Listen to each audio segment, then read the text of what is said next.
Tension मत ले, हम करते हैं ना पार्टी। श्रेया, मैं क्या बोल रहा था, खाने के लिए कुछ बनाया तुमने? क्या खाना? राहुल, तुम्हें दिखाई नहीं दे रहा है कि मैं ऑफिस जा रही हूँ और तुम मुझसे खाने की बात कर रहे हो? वैसे भी तुम पूरे दिन भर इस घर में करते ही क्या हो? तुमसे अपने लिए 2 रोटी भी नहीं बनाई जाती।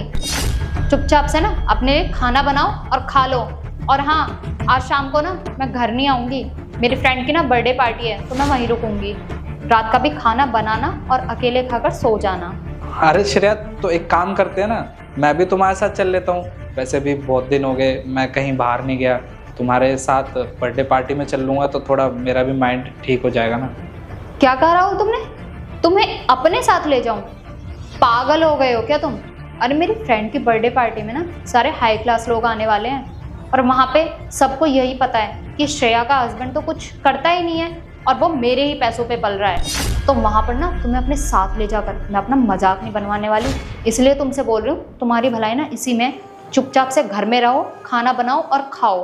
अरे बस करो श्रेया, तुम कितना मुझे ताने मारती रहोगी? हर छोटी छोटी बात के लिए तुम मुझे इतना सुनाती हो। अरे मैं मानता हूँ कि इतने महीनों से मैं कोई काम नहीं कर रहा हूँ और तुम्हें भी पता है मेरा बिजनेस में लॉस हो गया था, जिसकी वजह से मुझे घर गाड़ी सब बेचनी पड़ी। और ऐसा नहीं है कि मैं अपने लिए या तुम्हारे लिए कुछ करता नहीं हूँ। अरे जाता हूँ इंटरव्यू देने, नहीं होता सिलेक्ट तो मैं क्या करूँ इसमें? खैर छोड़ो, तुम ना अपनी पार्टी एंजॉय करो, मैं कर लूँगा खाने का कुछ ना कुछ।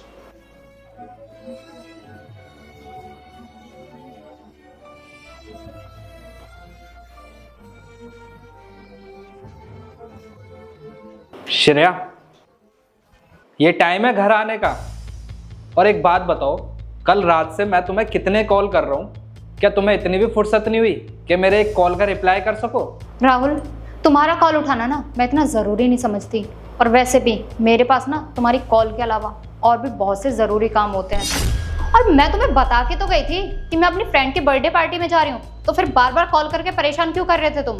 हाँ श्रेया, मैं मानता हूँ कि तुम मुझे बता कर गई थी, पर श्रेया मुझे चिंता हो रही थी तुम्हारी। और वैसे भी नहीं, कोई भी मर्द ना बर्दाश्त नहीं करता कि उसकी बीवी रात रात भर घर से बाहर रहे। और श्रेया, जब मैं बिजनेस ट्रिप के लिए बाहर जाता था या किसी भी काम के लिए कहीं भी जाता था, मैं तुम्हें हमेशा लेके जाता था अपने साथ, कभी तुम्हें इस घर में अकेले छोड़ के नहीं जाता था। पर तुम तो मुझे इस लायक भी नहीं समझती हो ना कि तुम मुझे अपने साथ कहीं लेके जा सको। क्या मैं इस लायक भी नहीं हूँ? हाँ, नहीं समझती मैं तुम्हें किसी लायक। अरे जो मर्द अपनी बीवी के खर्चे ना उठा सके ना, वो मर्द किसी लायक हो ही नहीं सकता। और मुझे नहीं पता था कि तुम्हारे हालात ऐसे हो जाएंगे, वरना मैं ना कभी तुमसे शादी करती ही नहीं। पता नहीं मेरी किस्मत ही फूटी हुई थी जो मेरे माँ बाप ने तुम्हारे पल्ले बांध दिया है मुझे।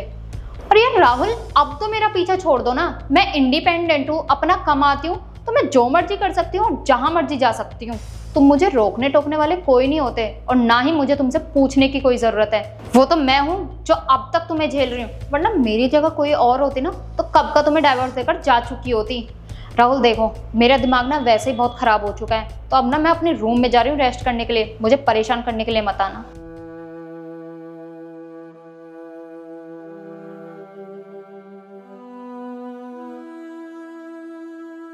अरे हाँ यार, सच में बड़ा ही मज़ा आया तेरी पार्टी में। और तूने उसे देखा, वो निखिल? यार क्या मस्त बंदा है ना वो, कितना अच्छा डांस कर रहा था, मैं तो उसकी एकदम फैन हो गई। और आया भी ऑडी से था वो। श्रेया, एक सेकंड, मैं तुझसे करती हूँ बात।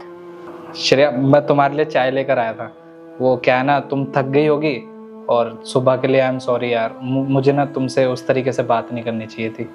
अच्छा श्रेया, मैं क्या बोल रहा था, मुझे कुछ पैसे मिलेंगे क्या? वो मेरा आज इंटरव्यू है तो मेरे पास है नहीं, तो तुम अगर दे देती तो। कितने बेशरम हो ना राहुल तुम। अरे सुबह ही मैंने तुम्हें इतना सब कुछ सुनाया, तुम फिर से आ गए मुझसे पैसे मांगने के लिए। अरे तुम्हें पता है, मैं अपने लिए तो कुछ खरीद भी नहीं पाती हूँ, क्योंकि जितनी भी सैलरी आती है वो या तो इस घर के रेंट में चली जाती है, राशन में चली जाती है, और जो थोड़े बहुत पैसे बचते हैं वो तुम ले लेते हो। कभी इंटरव्यू के लिए जाना है, कभी नई शर्ट खरीदनी है, तो कभी जूते खरीदने हैं। जब से तुमसे शादी हुई है ना, जब से तो मेरी ज़िंदगी नरक बन के रह चुकी है। बस अब ना बहुत हुआ, मैंने फैसला ले लिया है। अगर तुम्हें हम दोनों का रिश्ता चलाना है ना, तो तुम्हें 1 महीने के अंदर अच्छी खासी जॉब ढूंढनी पड़ेगी, वरना अगर तुम जॉब नहीं ढूंढ पाए ना, तो अपने आप मुझे डाइवोर्स देकर इस घर को छोड़कर चले जाना, क्योंकि वैसे भी इस घर का रेंट तो मैं ही पे करती हूँ ना, तो इस घर में रहने का हक मेरा है, ना कि तुम्हारा, समझे? अब जाओ यहाँ से। अच्छी बात है श्रेया, आज तुमने आखिर दिखाई दिया ना कि एक आदमी अपनी बीवी को पूरी जिंदगी बैठ के खिला सकता है, लेकिन एक बीवी ना अपने पति को 2-3 महीने भी उसको बिठा के खाना नहीं खिला सकती है। खैर श्रेया, इसमें तुम्हारी गलती नहीं है, आजकल का दौर ही ऐसा है। और सही कहा तुमने, इस घर का रेंट तुम ही देती हो तो रहने का हक भी तुम्हारा ही है। अगर श्रेया कामयाब हुआ ना तो तुम्हारे पास आऊँगा, अगर नहीं हुआ ना तो अपनी ये शक्ल तुम्हें ज़िंदगी में नहीं दिखाऊंगा। चलता हूँ।